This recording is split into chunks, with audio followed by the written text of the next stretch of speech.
დიდი დრო არ გქონია ჩვენ რაც მე მოვედი იმის მერე მოსამზადებისთვის და ამიტომ ძალიან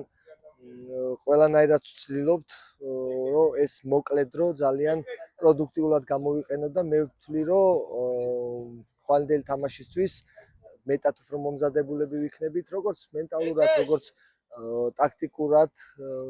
ყველანაირად ვიდრე ვიყავით ტორპედოსთან ძალიან ძლიერი მეტოქია თბილისის დინამო, ძალიან კარგი გუნდია, კარგად დაბალანსებული გუნდია და ჩვენ ძალიან პრინციპში ყველა თამაშს ძალიან დაძაბულს და რთულს ველოდებით, განსაკუთრებით თბილისის დინამოსთან, მაგრამ ჩვენ ყველანაირად შევეცდებით